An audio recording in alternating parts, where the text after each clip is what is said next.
Bismillahirrahmanirrahim. Assalamualaikum warahmatullahi wabarakatuh. Sebelum ini kita mulai, saya mohon pada Pak Sekretaris Dinas Pak Dayat membimbing para narasumber kita untuk duduk di depan. Ada bangku sudah disediakan ini, ada 4 bangku ini. Bangku pertama untuk Pak Dayat, bangku kedua untuk Pak Metron, bangku ketiga untuk Pak Madin, bangku keempat untuk Pak Rizal atau Rukai Basah. Biar peserta kita dapat kursi di belakang ini penuh nih. Inilah Bapak Ibu sekalian para narasumber kita, termasuk juga sekretaris, dan saya mengajak kepada kita untuk support Dinas Kebudayaan untuk tepuk tangan untuk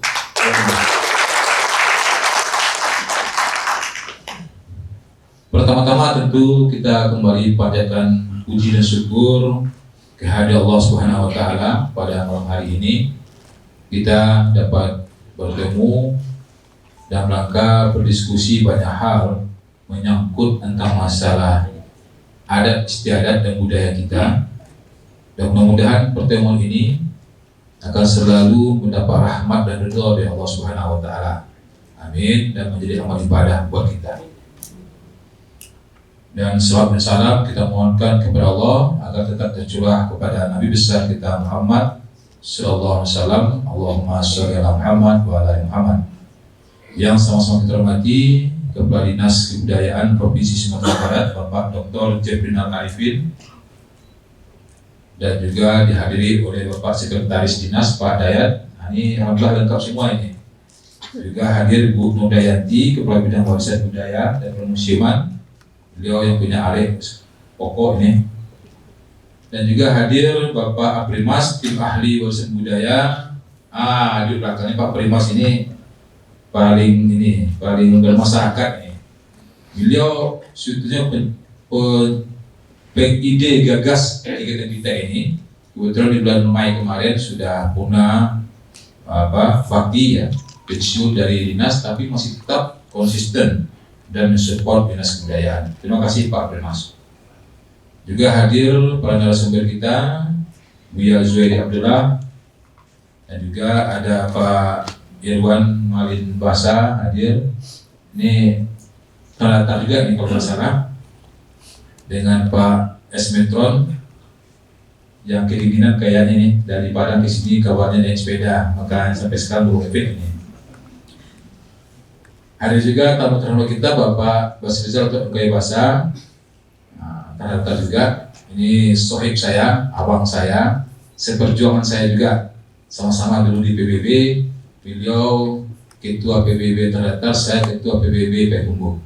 Beliau Ketua Umum Partai Bulan Bintang Wilayah, saya Sekretaris beliau di wilayah. Sama-sama dipecat oleh Beskapan karena melawan para Ketua Umum Partai dipecat.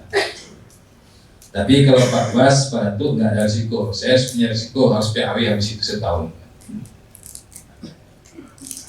Dan tentu yang saya hormati dan muliakan ini Mama Ambo, alim ulama, Cedek Pandai, Bundo Kaduang, para hadirin peserta BIMTEK peningkatan kapasitas pemangku kebudayaan Kota Payakumbuh untuk angkatan kedua yang hadir pada hari ini. Mungkin tak banyak yang ingin saya sampaikan di awal diskusi kita pada BIMTEK kita pada hari ini. Hanya saja mungkin izinkan saya Bapak Ibu sekalian menyampaikan beberapa hal data yang mungkin ini mengingatkan kembali kepada kita apa yang telah disampaikan oleh Pak Kadis tadi, Pak Jeff. Tadi Pak Jeff lebih banyak mengedepankan data pada tingkat level Sumatera Barat. Karena hadir pada hari ini adalah para peserta di Kota Payakumbuh, maka kita kerucutkan mungkin data yang berasal dari Kota Payakumbuh. Bapak Ibu sekalian yang kami hormati, berangkat dari kondisi kita di Payakumbuh, secara pertumbuhan ekonomi kita, Sumatera Barat ini kalau 2 tahun yang silam, itu pertumbuhan ekonomi kita itu nomor 9 dari 10 provinsi yang ada di Sumatera. Di Sumatera ya, kita nomor 9, bahkan pernah nomor kincit pertumbuhan ekonomi kita. Itu 2 tahun yang silam pasca COVID. Sehingga itu menjadi perdebatan bagi kami di DPRD, termasuk juga Bank Indonesia. Kenapa kok pertumbuhan ekonomi Sumatera Barat itu melambat dibandingkan dengan provinsi-provinsi tanah kita, baik itu Jambi, Bengkulu, dan Riau. Dahulu Bengkulu, Jambi, Riau itu berkiblat ke Sumatera Barat. Apalagi kalau bicara tentang masalah ekonomi dan pendidikan, maka Sumatera Barat merupakan ikon mereka. Bangga mereka menyekolahkan anak-anaknya, termasuk mengkuliahkan anak-anak Sumatera Barat. Sangat bangga. Nah, pada hari ini terbalik. Mereka nggak lagi bangga menyekolahkan anak-anak Sumatera Barat, tapi lebih bangga menyekolahkan di tempat mereka masing-masing. Nah, pada tahun ini kita nomor 5. Ada terjadikan kenaikan pertumbuhan ekonomi kita, alhamdulillah nomor 5 dari 10 provinsi yang ada. Tapi kita masih di bawah Jambi, di atas Bengkulu, di atas Kepri dan Aceh. Nah, artinya ada perbaikan yang cukup signifikan terhadap pertumbuhan ekonomi Sumatera Barat. Kenapa kita bilang itu perbaikan? Karena walau bagaimanapun bicara tentang masalah income per kapita PDRB Sumatera Barat itu sangat tergantung dengan pertumbuhan ekonomi kita, Bapak Ibu sekalian. Lambatnya pertumbuhan ekonomi Sumatera Barat itu diakibatkan karena lambatnya pertumbuhan ekonomi kota dan kabupaten, termasuk juga kota Payakumbuh. Dari data kita lihat 4,6% ya, pertumbuhan ekonomi. Kalau kita bandingkan di tingkat nasional atau di provinsi-provinsi lain, kita jauh di bawah. Jadi kiblat ekonomi itu sudah beralih kemana-mana, nggak lagi di Sumatera Barat. Kita dulu kenal dengan Aur Kuning, transaksi keuangan terbesar setelah Tanah Abang Jakarta itu adalah Sumatera Barat, dengan ikon itu Aur Kuning. Sekarang Aur Kuning udah 3, nggak ada lagi. Orang Jambi, orang Bengkulu nggak mau lagi belanja ke Aur Kuning, maka sudah punya stasiun-stasiun sendiri. Begitu juga orang Payakumbuh sendiri. Orang Payakumbuh biasanya disinggahi oleh orang Kapur 9, Pangkalan. Sekarang orang Kapur 9 atau Pangkalan itu dia lebih enak berbelanja ke Pekanbaru, ke Riau, ketimbang ke Payakumbuh sendiri. Begitu juga dengan tempat-tempat lain. Orang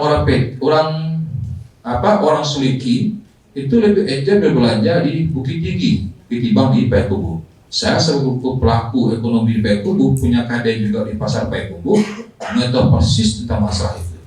Artinya dari segi transaksi keuangan kota Payakumbuh itu kita nyaris sudah mulai mandek. Bapak Ibu sekalian kami hormati, kita nomor 4 ya, pertumbuhan ekonomi kita itu sebesar 4,7. Pertumbuhan ekonomi kita itu nomor 4 di Sumatera Barat. Ya, dibandingkan dengan kota ya di Sumatera Barat itu kita nomor 4. 4 itu tuh dari 7 kota. Ya. Dari 7 kota, mulai dari Padang, Parangpanjang, Bukit Tinggi dan sebagainya itu kita nomor 4.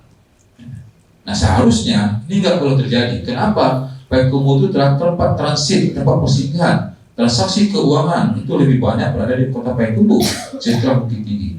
Itu tren yang terjadi ya setiap tahun dahulunya sebelum COVID terjadi. Bapak Ibu sekalian yang kami hormati, ini dari segi pertumbuhan ekonomi, dari angka kemiskinan. Dari angka kemiskinan, Payakumbuh juga mengalami hal yang sama. Kemiskinan Payakumbuh itu 5,4. Bisa kita bayangkan kalau sebenarnya penduduk Payakumbuh itu berjumlah 140.000 ya, kalau nggak salah lebih kurang 140.000 nyawa. Dari 140.000 nyawa itu, yang miskin itu ada 5,4%. Dahulu ada istilahnya miskin ekstrim, ya, miskin ekstrim. Di Payakumbuh juga mengalami hal sama, termasuk besar persentase miskin ekstrim kita.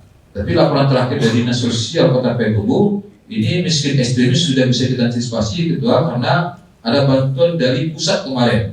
Ya, bantuan dibantu 8 juta kalau nggak salah untuk beberapa buah kakak. Nah, sehingga hilang miskin ekstrim kok. Nah, itu logika Dinas Sosial. Saya nggak masuk logika juga itu Pak. Kampung sederhana itu dibantu 8 juta penduduk kakak tadi, maka dianggap dia nggak ekstrim lagi. Nggak tahu dia produksi 8 juta itu dibeli apa, apakah untuk usaha, apakah untuk beli ini itu nggak tahu. Tapi dianggap sudah nggak miskin lagi. Maka Payakumbuh dari segi datanya itu miskin ekstrim nggak ada lagi. Tapi dari list resmi ini 5,4% dari 140.000 jiwa. 140.000 jiwa itu Bapak Ibu sekalian itu terdiri dari anak. Ya. Jadi kalau kakaknya itu sekitar 60.000 ini. Kalau kakak ya, kalau kakak sekitar 60 atau 70 ribu lah paling banyak ini kakak kita di Kota Payakumbuh. Nah artinya memang sebahagian besar Kota Payakumbuh itu kakaknya adalah miskin. Kakaknya miskin. Kalau pertimbangan bisnis kita itu adalah berdasarkan kakak, ya, penduduk miskinnya. Nah, tapi meskipun miskin kita ini kategori tinggi di Sumatera Barat, yang ada angin segar itu dari segi pendidikan. Pendidikan Kota Payakumbuh, Bapak Ibu sekalian, itu cukup bagus. Tamatan SMA, SMK itu Kota Payakumbuh itu nomor 2 di Sumatera Barat setelah Padang tentunya. Nomor 2, kita nomor 2. Ya. Tamatan SMA tertinggi. Serta Sauruto lagi ini. Ya. Serta Sauruto kita itu nomor 2. Artinya memang program pendidikan di Sumatera Barat itu bagus. Tapi dari sisi angka tingkat pengangguran, ini tingkat pengangguran lagi ini, tingkat pengangguran Kota Payakumbuh itu luar biasa tinggi. Dan tingkat pengangguran itu, Payakumbuh itu nomor 5 pengangguran tertinggi di Sumatera Barat. Kita itu nomor 5. Dari 19 kota kabupaten itu kita nomor 5. Artinya bisa kita pastikan angka pengangguran Kota Payakumbuh itu terdiri dari tamatan-tamatan SMA atau SMK, pengangguran kelas elit. Kalau pengangguran kelas SMA atau SMK itu boleh dikatakan itu potensi, ya, potensi negatifnya jauh lebih besar. Kenapa? Karena mereka tamatan SMA yang harusnya produktif, mereka cenderung menganggur, cenderung nggak bekerja. Padahal tamat SMA atau SMK, ruang untuk konflik itu semakin hari semakin tinggi di Kota Payakumbuh. Ditenggarai dengan tingkat pengangguran kita yang cukup tinggi, nomor 5 dari 19 kota kabupaten. Inilah data-data yang harus kita pahami secara bersama-sama sebagai tokoh masyarakat, nenek mama, pemangku adat, dan juga tokoh-tokoh pemuda dan lain sebagainya. Ini data yang berbicara. Ada lagi data yang kita ingin sampaikan Bapak Ibu sekalian adalah tingkat perceraian. Nah ini enak juga ya. Di Sumatera Barat, rupanya tingkat perceraian paling tinggi itu gak jauh-jauh kita. Payakumbuh, Nagari, Sekarang, Lape, cuma 5 kecamatan, itu tingkat perceraiannya paling tinggi. 3,1% Bapak. 3,1%.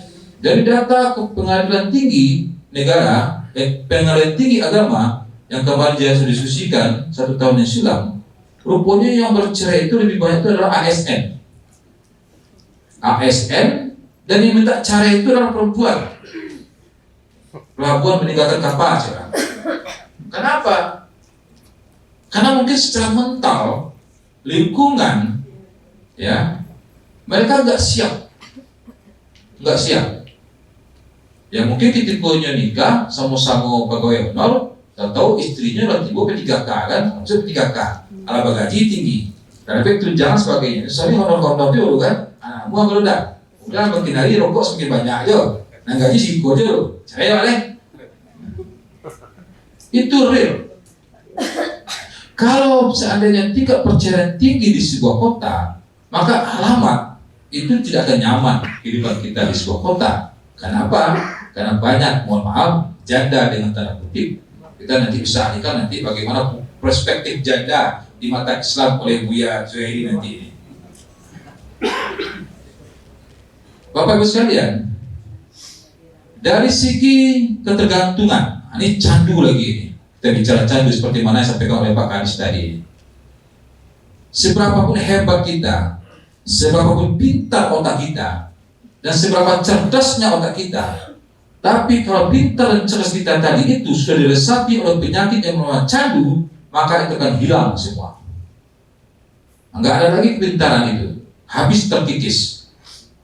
Payakumbuh Bapak Ibu sekalian, dari segi narkoba, pengguna narkoba di pedesaan, kita itu Sumatera Barat itu nomor tinggi dari seluruh provinsi yang ada di Indonesia. Kalah Jakarta dan Jawa. Ini pecandu narkoba pedesaan ya, kita tuh number 1. Bisa Bapak kalau percaya nggak taruh kursi nanti dulu. Kalau bicara masalah narkoba, maka pintu masuk Sumatera Barat cuma sedikit. Ada 2, Pasaman dan Payakumbuh. Pintu masuk narkoba itu cuma dua, Pasaman dan Payakumbuh.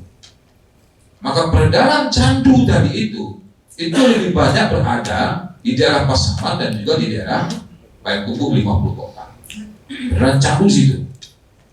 Dan kita akan menjadi sarang transaksi candu yang berkelanjutan. Wajar kalau sering tiap hari itu kita coba expose ya, kita coba lihat, baca, ada penggerebekan narkoba dan sebagainya dan sebagainya. Belum lagi keterlibatan aparat dan sebagainya disembunyikan. Kita sebagai orang Payakumbuh, saya juga banyak punya teman-teman Payakumbuh tahu betul itu, ya, tahu betul. Bahkan candu itu sudah merupakan kehidupan sehari-hari bagi dia. Ini segi candu Bapak Ibu sekalian. Inilah persoalan-persoalan yang menggerogok kita pada hari ini. Artinya, kalau ini yang terjadi, tentu akan rusak itu adalah kita, masyarakat Payakumbuh. Candu ini tidak hanya kita diskusikan dalam bentuk ketergantungan barang-barang terlarang. Candu politik juga ada juga. Nah, ini kan mau pilkada besok. Maka lahirlah para pakar-pakar, para analisis karbitan yang mencoba mengolah analisa. Si Anu kalau pasangan dengan Anu pasti menang. Si Anu seru, putus dia. Lahirlah para tokoh-tokoh yang mengaku dirinya sebagai tokoh masyarakat ini mama yang mencoba menggadaikan dirinya untuk meyakinkan si paslon tadi bahwasanya dia bisa membuat si paslon itu menang dengan menghargai kredibilitasnya satu ini mama. Padahal kalau ini mama itu kita calon batang Pak Malina tidak ada 3 orang loh dan anak-anaknya dah. Tapi banyak loh, awal kena tahu sekian. Nah kali kita kunci ya bo. Disuruh calon pilkada, pilih dia loh kan, kalah lo kan. Tapi candu ini akan semakin hari semakin menggema. Apalagi pilih kemarin, kita akui dari Sabang sampai Merauke itu perputaran uang luar biasa dan itu adalah candu. Kalau candu tadi ini masih bisa kita abadikan, kita gotong royongkan, kita lanjutkan, maka ibarat bangsa kita ini akan menjadi bangsa yang tergadai. Akan lahirlah para pemimpin-pemimpin yang menyukai candu itu sendiri. Bapak Ibu sekalian yang saya hormati, berbagai persoalan-persoalan itu kita coba menyikapinya. 3 tahun yang silam kita mencoba berdiskusi dengan beberapa teman-teman, termasuk juga dengan Dinas Pendidikan, Dinas Kebudayaan, Buya Zuhairi, Pak Metron dan sebagainya. Itu 3 tahun yang silam kita berdiskusi tentang masalah budaya ini. Ada apa dengan budaya Minang ini? Kenapa kok semakin hari semakin kabur ini budaya Minang ini? Semakin tidak diminati oleh bangsanya sendiri, semakin tidak diminati oleh nenek mamaknya sendiri. Enggak pede dia dengan adat istiadat dia itu, enggak pede dia dengan budaya dia itu sendiri. 3 tahun bahkan 5 tahun terakhir, saya dengan teman-teman selalu mencoba untuk menampilkan kembali budaya-budaya Minang. Mohon maaf Bapak Ibu sekalian, enggak dilirik sama sekali. Kita tampilkan budaya-budaya kita dihadiri oleh berbagai negara-negara yang ada. Yang itu orang luar, yang orang awas ini benar nonton. Terakhir 2023 Dinas Kebudayaan Provinsi Sumatera Barat menggelar festival warisan budaya tak benda di Payakumbuh. Hadir dari negara luar, ada Jerman, ada Inggris, ada India, ada Malaysia dan sebagainya hadir. Kita tampilkan kesenian-kesenian Minang. Terperangah ya Bapak Ibu sekalian. Malango boleh itu. Terkesima dia menyaksikan budaya-budaya kita tampilkan itu. Sayang kita sendiri nggak menyukai itu sendiri. Bahkan di forum ini kalau saya coba juga, saya uji peserta banyak nggak tahu juga nih budaya kita tampil ini. Kita tampilkan contohnya ada namanya serompak. Tahu ini mama serompak ada.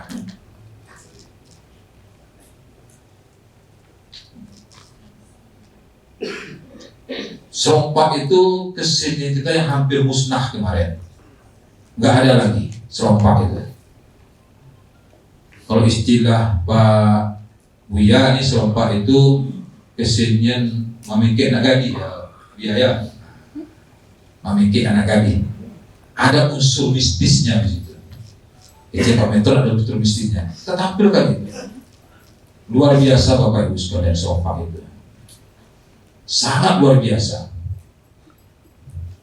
Ada lagi yang kita tadi itu ada namanya tari podang. Orang keturunan podang itu terbarang enggak? Hah? Pak Sahabat tahu enggak tari podang? Nah, enggak tahu terus tari podang. Tari podang itulah tari budaya Koto Nonggodang benar. Ada tahu tari podang. Saya menampilkan di Kota Payakumbuh. Dan Perangau juga di nama Koto Nonggodang. Itu padang.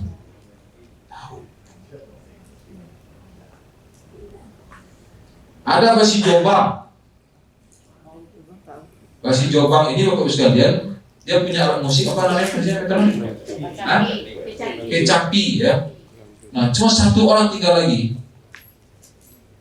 Cuma satu orang, itu udah tua. Dia muka itu. Allah berkali-kali bikin surat ke bupati minta bantuan alat musik kecapi tadi itu. Enggak pernah digubris. Enggak pernah. Kalau meninggal agak ekor, habis itu Jombang itu. Nggak ada lagi, habis kesini kita. Jombang itu, habis. Kita tampilkan di Payakumbuh di Agam Jual. Bis Jombang itu luar biasa, mendapat apresiasi luar biasa dari provinsi-provinsi lain. Mengadunya, sekian tahun lah maunya minta kecapi, tidak ada kayak dia dong. Malam itu juga saya telepon isi, saya bulu langsung kecapi, besok pagi nyampe kecapinya. Pemerintah sendiri nggak menghargai budaya kita, apalagi masyarakatnya. Ada lagi talempong, ada lagi randai, dan masih banyak lagi yang lain-lain. Bapak Ibu sekalian, itu adalah kesenian-kesenian tradisi kita yang merupakan aset yang sangat berharga bagi kita. Yang itu kalau kita tampilkan di luar, itu akan mendapat apresiasi yang luar biasa di tengah-tengah dunia. Bapak Ibu sekalian sering ke Bali. Di Bali itu namanya tari kocak, kecak. Ada rumah makan di pantai itu apa namanya? Baca setengah makan di pantai. Apa ada namanya itu? Hah? Enggak. Nah itu setiap kita makan itu selalu disuguhkan tari kecak nih. Berarti kat sebelum ini muncul dia tadi dulu. Lah bosan tak muncul dia. Sehingga hafal kita tarian itu. Rasa ditampilkan dan mereka pede bangga menampilkan itu. Mau tidak mau siapapun yang datang harus kalian saksikan dari kami. Bangga orang Bali ngomong itu. Kita nggak ada. Di kantor wali kota nggak ada talempong bunyinya, meskipun itu instrumen. Di kantor gubernur juga nggak ada. Kemarin DPR saya wajibkan Pak Cep. Harus ada instrumen. Disebut aja ya, luar biasa. Tepuk tangan dulu untuk disebut aja. Itu luar biasa. Nah, tiap hari itu harus kita dendangkan di telinga sehingga enak kita dengar. Di sosmed juga kapan seperti itu. Sehingga anak kita pun merasa nyaman mendengar lagu-lagu atau musik kesenian tradisi orang Minang ini. Kalau enggak, hancur kita Bapak Ibu sekalian. Ya. Banyak itu. Banyak. Bapak Ibu sekalian, pada hari ini Payakumbuh itu diramaikan hanya oleh dua. Pertama adalah kuliner, yang kedua adalah UKM. Hanya dua itu. Andaikan kuliner UKM ini mati, maka Payakumbuh juga akan mati. Pada hari ini kita saksikan di tayangan, kita lihat betapa program ketika Payakumbuh semakin hari semakin besar. Ditambah lagi nanti kalau ekonomi Payakumbuh stagnan, ekonominya nggak duduk, basis UKM-nya mati, kuliner juga mati, maka alamat nanti Payakumbuh akan menjadi kota pengangguran. Saya saksikan bahwasanya sebentar lagi tol akan selesai 2025, insya Allah. Karena tol ini merupakan sebuah kewajiban bagi kita untuk menyelesaikan. Kalau sempat tol selesai, Bapak sekalian, hancur Sumatera Barat ekonomi ini, hancur. Maka ini wajib kita kawal selesai. Tapi di samping tol tadi itu ada efek negatifnya. Salah satunya itu berimbas ke Payakumbuh. Bapak Ibu sekalian, setelahnya berputus petang, baru 1 minggu putus. Itulah banyak tuh. Para korban UMKM kita berjualan dari cincin sampai ke selai bawah itu, yang udah hancur ekonominya itu, nggak berjualan, hancur habis. Kenapa? Konsumennya diharapkan cuma transit tadi itu, dari orang lewat. Ketika jalan itu dialihkan, mati mereka. Bisa kalau selesai, tak ada lagi cinta dong. Orang yang biasa mengalih kaldu abui, orang mengalih pisang abui, habis itu. Paling orang panjang Pak Datuk Basri mungkin lewat situnya, kalau mungkin Padang. Orang Pekulu ketiga nggak mungkin lewat sana lagi, pasti lontong, hancur itu. Kepikir tidak oleh kepala daerahnya, kepikir tidak oleh pemerintahnya untuk mengantisipasi ini. Payakumbuh ketika lagi tol masuk, nggak lagi menjadi kota transit, hancur ekonomi kita, banyak pengangguran kita, kepikir nggak apa solusinya? Ada nggak perdebatan para RSM, ormas, pemerintah Payakumbuh membicarakan tentang masalah ini? Nggak ada. Saya pastikan Bu, Pak, nggak ada itu, nggak ada. Korban-korban tol itu yang pertama itu adalah UMKM. Itu korban tol pertama. Dan itu bisa kita saksikan di berbagai media yang ada. Banyak kasus yang terjadi. Dampak negatif jalan tol tadi, ya. Ramai-ramai gulung tikar imbas badan tol Sumatera, Trans Sumatera ini. Jadi dari Lampung ke Palembang itu sudah mati semua itu. Ada dulu namanya Sumedang, dan Sumedang di Jawa Barat itu kalau kita pergi ke Sumedang kiri kanan itu kuliner semua itu. UMKM semua hidup masyarakat di sana itu. Selesai tol mati itu kulinernya. Selesai juga tahunya. Tapi kalau di Jawa masih banyak alternatif pekerjaan. Dia kota industri. Masih banyak peluang bagi mereka anak kita bekerja di industri. Kalau Sumatera Barat apalagi Payakumbuh nggak punya alternatif Bapak Ibu sekalian. Nggak ada alternatif kita anak kita bisa kerja di industri. Selesai itu semua. Maka tentu ini merupakan PR yang sangat berharga bagi kita. Harus kita diskusikan secara bersama-sama bagaimana cara mengantisipasi ini. Nggak mungkin ini nggak kita diskusikan. Sekali lagi Bapak Ibu sekalian, diskusi tentang masalah pengaruh tol ini nggak pernah kita lakukan di berbagai apapun bentuknya. Di Payakumbuh itu Pak Jeb ada dikenal makanan pidik namanya. Tahu kan Bapak Ibu pidik ya? Nah, pidik. Ada namanya bareh randang. Itu makanan tradisi itu. Kalau menjepit anak daro atau merapule atau menantu sebagai arahnya itu wajib itu. Pidik itu ada, ya. Atau bareh randang itu ada gelamai dan sebagainya. Apa sekalian? Itu gelamai bareh randang itu udah dijual di Simpang Merah ini kok. Baju jojo saja. Nggak ada lagi marwah makanan tradisi kita. Habis. Pidik itu cuma dikali-kali letaknya. Padahal itu adalah makanan khas budaya kita. Kalau ini kita coba bungkus, kita jual dan sebagainya, luar biasa Bapak Ibu sekalian. Bapak Ibu sekalian kenal dengan talam nggak? Kue talam kan? Itu kan dari kita itu. Sekarang diambil alih oleh Pekanbaru. Pekanbaru membranding dirinya itu kuliner talam Riau Pekanbaru. Diambil alih oleh Pekanbaru. Padahal kita yang punya. Padahal talam itu dibuat kini bisu alasan, tapi laku di situ. Sama dengan PD. Kenapa mereka lebih percaya diri menjual talam? Kenapa kita tidak yang punya brand sendiri? Di satu persatu aset yang berharga kita itu diambil orang. Udah selesai itu. Randang sekarang nggak lagi punya kita. Randang itu orang Malaysia yang punya, bukan kita. Makanya Bapak sekalian, beberapa tahun terakhir kita juga mencoba menerobos ini.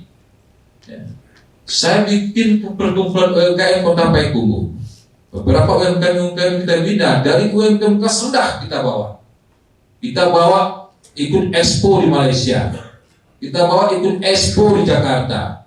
Ada namanya kemarin Trade Expo Indonesia. Itu jarang bisa masuk tuh Bapak Ibu sekalian. Tidak semua bisa masuk. Se-Asia Tenggara produk-produk habis dipajang situ. Di bulan Februari saya hadirkan juga UMKM Kota Payakumbuh 13 UMKM sahabat di Jakarta itu menghadiri Inakraf. Komandan Pak Jen cuma taruh 3 bawahnya. PJ Wali Kota si JJ 3 taruh bawahnya. Saya 13 saya bawa. Ikut Inakraf itu. Dan alhamdulillah banyak yang sudah ada perjanjian dengan luar negeri. Termasuk juga Odi ya. Tuh ke ketua UMKM saya itu. Sekarang lagi MOU dengan BI Pusat, rendah. Kalau tidak dibuka ruang bagi mereka untuk ekspansi, mencoba menampilkan produknya keluar, nggak bakal laku kita. Ini Payakumbuh saya lama di B, mereknya Payakumbuh Kota Rendang, tapi nggak pernah ditampilkan, nggak pernah diekspos keluar. Bagak di kandang sampai kini habis. Ada mana rendangnya? Nggak ada. Besok akan saya bawa juga UMKM Kota Payakumbuh itu ikut PRJ, Pekan Raya Jakarta. Baru pertama kali di Bapak sekalian. Ada 18 orang ya dia. Itu non APBN itu, APBD. Pakai tua tuh lebih APBD. Enggak ada APBD di sekolah. Ini inisiatif aja. Sewa PRJ aja itu startbooknya itu 2 kali 3 itu 62 juta. Sewa aja 62 juta, 2 kali 3. Saya sewa 3 booth. Belum lagi transportasinya, belum lagi penginapannya. Banyak juga apa? Ya. Tapi ini adalah inisiatif kita. Kita harus berani. Kalau tidak, UMKM Payakumbuh akan mati. Ketika Payakumbuh nggak lagi menjadi kota transit, mau ngapain UMKM kita? Siapa yang mau beli? Mereka nggak punya jaringan kemana-mana. Hari ini beberapa UMKM kita sudah melakukan kontrak dengan negara-negara lain. Akibat saya bawa ke Inaka, saya ikuti Trade Expo Indonesia di bulan November. Besok saya ada lagi Trade Expo Indonesia di bulan November besok. Begitu terus-terusnya. Harusnya ini tanggung jawab pemerintah saja. Dinas Perindustrian. Tapi Payakumbuh nggak pernah menganggarkan itu. Padahal kita basic kita itu adalah UMKM. Bapak Ibu sekalian yang kami hormati. Jadi, kalau kita ingin maju Payakumbuh, maka ini harus kita alihkan. Payakumbuh yang kita kenal sebagai kota transit, kita alihkan menjadi kota tujuan. Dia nggak lagi kota transit, tapi kota tujuan. Sama dengan provinsi-provinsi, sama dengan kota kabupaten yang lain. Bapak Ibu sekalian, kalau di Google, ada namanya Kabupaten Banyuwangi. 2006 saya kunjung kerja DPRD Payakumbuh ke sana dengan Pak Yusrizal. Ketika itu saya dicegah, jangan pergi Banyuwangi Pak Bantu, Banyuwangi itu kota santet katanya, kota dukun Banyuwangi itu, dilarang ke sana. Pada hari ini Banyuwangi itu paling bagus, paling modern se-Asia Tenggara. Kenapa? Karena kepala daerahnya, bupatinya punya inovasi dan keberanian untuk bisa menerobos. Kalau kepala daerah nggak punya inovasi, kalau kepala daerah nggak punya keberanian, maka daerah tersebut akan stagnan, bahkan cenderung akan turun terus. Sekarang Banyuwangi hebat, luar biasa. UMKM-nya duduk. Dia sudah membrand dirinya sebagai kota festival yang setiap minggu selalu diadakan festival tingkat dunia non APBD. Tunggu UMKM di sana itu. Kenapa? Banyak orang-orang luar negeri datang ke Banyuwangi. Padahal Banyuwangi itu kota panas. Kalau tahu yang ini ketahui di boleh. Dia nggak punya aset apa-apa. Tapi karena kepala daerahnya punya inovasi, keberanian, hidup dia. Bapak Ibu sekalian, Payakumbuh Sumatera Barat ini kita punya aset yang luar biasa. Apa aset kita? Itu yang saya sebutkan tadi itu. Itu adalah aset kita berharga. Sayang ini orang kita nggak paham tentang masalah ini. Pemuka masalah kita nggak paham. Pemerintah kita juga nggak paham. Semua kita nggak paham, nggak pede dengan aset kita ini. Ini kalau kita nggak paham itu. Makanya 3 tahun terakhir ini selalu kita adakan BIMTEK ini mama dengan kebudayaan agar nyawa kita juga paham dan percaya diri dengan asetnya sendiri. Saya bersyukur betul ada orang seperti Pak Jem dan kawan-kawan di kebudayaan yang paham dan mencoba konsisten menganggarkan dan melakukan pekerjaan-pekerjaan seperti ini. Memang proses panjang Bapak Ibu sekalian. Pada hari ini Dinas Kebudayaan juga punya PR yang luar biasa. Kita lagi menggarap MAE. Ya. Saya kemana-mana selalu menjalankan MAE ini. Dan saya berharap nanti di tangan Pak Jem ini kalau kabarnya akan mencalonkan diri juga jadi Kota Pareman kabarnya. Kalau jadi kita doakan. Karena saya yakin betul kalau beliau jadi wali kota pasti Pareman akan maju. Karena aset budaya Pareman itu juga luar biasa. MAE Bapak Ibu sekalian. Dan insya Allah pada bulan Juli kita akan ada festival Mai. Itu luar biasa nanti itu. Kita bicara tentang masalah peradaban. Yang selama ini kita anggap tanah datar itu adalah peradaban Minang. Ini kan tokoh-tokoh tanah datar semua ini. Belum apa kecil itu. Kecil. Dan Mai adalah peradaban tertua. Ini yang kita akan coba angkatkan. Pada hari ini Bapak Ibu sekalian, kita sudah melakukan pembongkaran tengkorak yang ada di Menhir. Sudah kita bawa ke Australia, dilakukan ke carbon dating, dan pada hari ini kata Pak Primas dari 13 tahapan sudah masuk ke tahapan 12 ya Pak Primas ya, yaitu masalah dating. Mudah-mudahan nanti di bulan Juni dating ini selesai di Australia, akan ditemukan di abad berapa tengkorak yang ada di Menhir Mai itu hidup. Ini eksperimen luar biasa ini.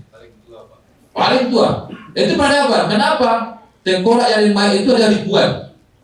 Kita anggaplah mungkin permuda itu 4.000 tahun sebelum Masehi. Kehidupan ada di Mai berarti 4.000 tahun sebelum Masehi, Bapak Ibu sekalian. Mai itu sudah kota besar. Terbayang kita itu? Terdaftar mana dulu dong?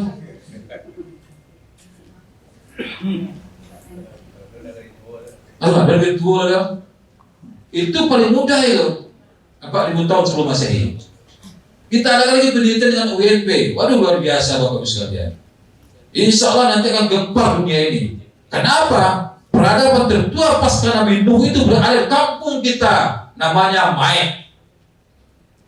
Di sana juga ditemukan kawah Gunung Merapi aktif bekas meletus dahulu. Di sana ditemukan juga pelabuhan tertua di situ.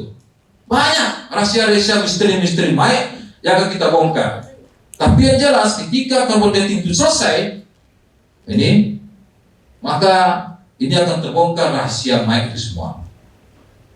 4.000 tahun sebelum Masehi, Nabi Nuh itu 5.000 tahun sebelum Masehi. Berarti pasca Nabi Nuh peradaban hancur, dimulai peradaban baru, itu berada di Nagari Awak Mai. Itu tergantung narasi bapak-bapak kita nanti yang bangunnya itu. Dagis ketik tutus perparamat cetus ibu tentang ke Mai itu. Kalau Mai nanti akan menjadi daerah pariwisata khusus, dia akan menjadi tinjauan, dia akan menjadi tempat tujuan para arkeolog dunia. Mai tadi itu. Yang diuntungkan apakah Mai saja? Enggak. Payakumbuh juga diuntungkan, Pak. Arkeolog dunia akan datang ke sana, akan menyingkap misteri lebih besar dari itu. Kalau di Mai itu ditemukan kuburan ada 4.000 tahun, yang dikubur sekitar 4.000 tahun sebelum Masehi, terus kotanya itu di mana? Kemarin saya bercerita dengan Pak Malin dengan Pak itu PR juga itu Pak Malin. Kuburannya tamu nih Pak. Kota di mana? Sampai kilo tamu nih Pak. Dan kuat saya lebih 4.000. Itu dikuburkan sampai 1.000 tahun sebelum Masehi. Bapak Ibu sekalian, tahun 2005 diadakan lagi ekskavasi oleh BRIN di daerah Dangun-Dangun, di situ juga ada Menhir, dikeluarkan tengkoraknya, diadakan penelitian carbon datingnya. Di situ disimpulkan bahwa tengkorak yang ada di Dangun itu di abad pertama setelah Masehi. Bayangkan itu, di abad pertama setelah Masehi. Dan anehnya 3 tengkorak yang ada di Dangun itu semua menghadap arah ke kiblat dan pakai lahat. Itu kan juga penelitian nanti akan kita lakukan. Maka Payakumbuh 5 kota akan menjadi kota transit atau kota tujuan para aktor dunia untuk datang melakukan penelitian sini. Maka di saat itu Bapak sekalian, Payakumbuh akan menjadi kota mandiri, kota yang berkelas dunia, lebih besar daripada kota Banyuwangi yang kita kenal di Indonesia itu. Kita lepas Payakumbuh sebagai kota transit, udah itu masa silam. Pada hari ini kita akan jadikan Payakumbuh sebagai kota tujuan para arkeolog dunia, tujuan para pariwisata dunia. Yang kita jual itu adalah alam, alam kalah kita. Yang kita jual itu adalah budaya kita. Yakinkan kepada ini bahwa menekan jual budaya kita ini luar biasa hebat. Saya kedatangan tamu dari Turki, ada 6 orang Turki datang menemui saya di Payakumbuh. Dia bilang, Pak, orang Turki ini jarang datang ke Indonesia. Antara makanan itu gak enak, gak cocok di lidah saya, gak cocok di lidah kami. Makanya orang Turki jarang datang ke Indonesia, apalagi ke Sumatera Barat, kata dia. Saya suguhkan dari tongkang situ, saya suguhkan juga goreng pisang di situ. Pak, makan nih, ini makan khas kami, goreng tongkang dan goreng pisang. Apa ini? Pak, makan aja selagi hangat, dimakan itu goreng tongkang dari Turki. Sampai piring habis orang. Yang kecil lidah tadi, nggak pas tadi itu, jauh goreng tongkang, selesai. Itu baru goreng tongkang. Lalu kok pindik kita model gini udah. Lalu kok kelapa yang kita model gini luar biasa bagus sekalian. Sangat luar biasa. Kita kaya, maka kekayaan ini harus kita abadikan. Siapa yang nggak bisa kita jual? Kalau kita nggak pede kayak kita, terus apalagi yang harus kita jual? Nggak ada. Kita nggak punya sumber daya alam di Payakumbuh. Nggak ada. Nggak ada punya sumber daya alam. Sementara petaka yang muncul nanti ke depan, 5 atau 10 tahun ke depan, jauh lebih besar pada tahun ini. Ini data yang menunjukkan tadi. Bapak Ibu sekalian yang kami hormati, itu mungkin sedikit yang disampaikan kepada kita bersama di penghantar dari acara BIMTEK kita pada malam hari ini. Mudah-mudahan dari BIMTEK ini nanti akan lahir gagasan-gagasan yang brilian, akan lahir ide-ide yang cerdas dari Bapak Ibu sekalian menyangkut tentang masalah Payakumbuh ke depan, menyangkut tentang masalah adat budaya kita ke depan. Karena di tangan kita lah bangsa ini akan maju. Allah tidak akan merubah nasib satu kaum sebelum kaum itu merubah nasibnya sendiri. Jangan tinggalkan generasi lemah sepeninggal kita. Kalau sempat kita meninggalkan generasi lemah, generasi yang pandai nyabu, generasi yang candu sebagainya, maka laknat Allah, pintu surga insya Allah akan tertutup buat kita. Dengan bacakan basmalah Bismillahirrahmanirrahim, kita buka BIMTEK peningkatan kapasitas pemangku kebudayaan Kota Payakumbuh angkatan kedua. Mudah-mudahan Allah selalu merahmati kita dan memberi keikhlasan kepada kita semua serta kesehatan. Assalamualaikum warahmatullahi wabarakatuh.